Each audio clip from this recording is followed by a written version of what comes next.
"Where's your wife?" That's how my brother opened the call. I glanced at the wall clock. 8:42 p.m. "She's on a business trip," I said. "New York, until Sunday." Silence. Then came his voice, flat, careful. "She's at my hotel, Adam, in Hawaii, room 509. She's not alone." I didn't breathe. He added, "She's using your ATM card." It took me a full minute to speak. I wasn't shocked, not really, just quiet. "Keep an eye on them," I said, "and don't let her know you called." We met at a summer barbecue 11 years ago.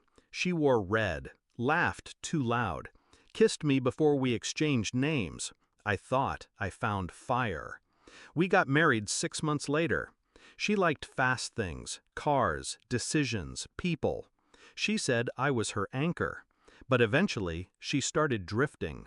Anchors don't matter when someone wants to float.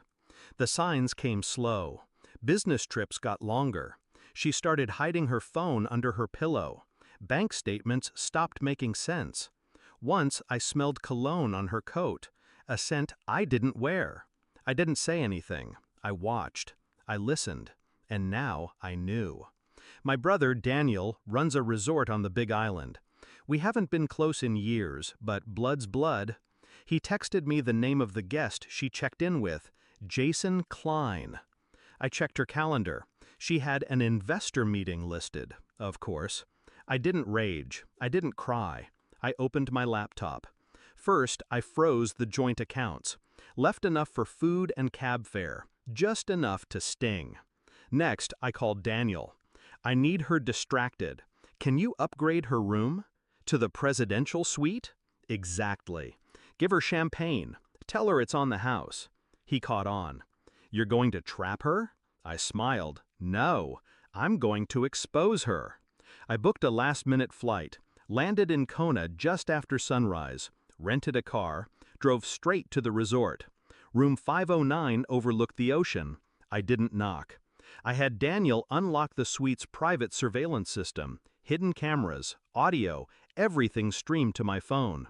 She was wearing a silk robe I bought her for our anniversary. Jason was shirtless, drinking from a bottle of wine I paid for. She laughed, head thrown back, carefree, like I never existed. She said something about finally being free. I watched from the hotel's bar, quiet, cold. Then I made my move. I had a small packet with me, printed copies of bank statements, photos, hotel records, a copy of the prenup she forgot she signed, infidelity clause highlighted. I slipped it into an envelope, handed it to Daniel. "Have the concierge deliver this to her at breakfast." He raised an eyebrow. "You sure you don't want to confront her in person?" "No," I said. "She'll bury herself just fine." The fallout began fast. 8:17 a.m. She opened the envelope. 8:20 a.m. Jason started yelling. 8:25 a.m. He left the room, slamming doors. And at 8:32 a.m., my phone rang. I didn't answer. She called again. And again. 54 missed calls. Texts flooded in. "I can explain. Please pick up. It's not what it looks like." Then came the rage. "How dare you freeze my accounts? I'm stranded. This is abuse." She should have read the fine print. I walked into the hotel lobby at noon, calm, composed. She was there, disheveled, pale, alone. She ran to me. "Adam." I held up a hand. No words, just a look. She stopped, just like that. I walked past her, sat at the outdoor cafe. She followed. "I made a mistake," she whispered. "He meant nothing." I nodded slowly. "You know what's funny?" I said. "You were always worried I'd leave you for someone else. But I stayed, even when you didn't." Tears welled. Real or not, didn't matter anymore. "You ruined everything," she whispered.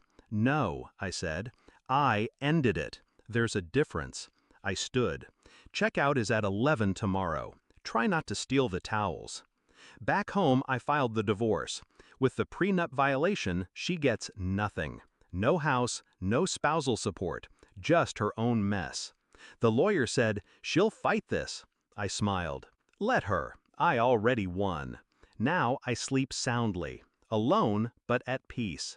The air feels lighter.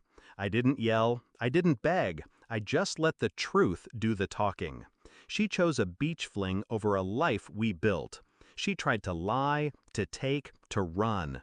But I had one thing she didn't: control. She hasn't called since the court ruling. Last I heard, Jason blocked her too. Figures.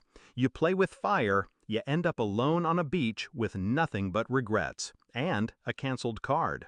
As for me, I built back quietly, smarter, stronger. She had the sun, but I had the storm, and I brought it with silence.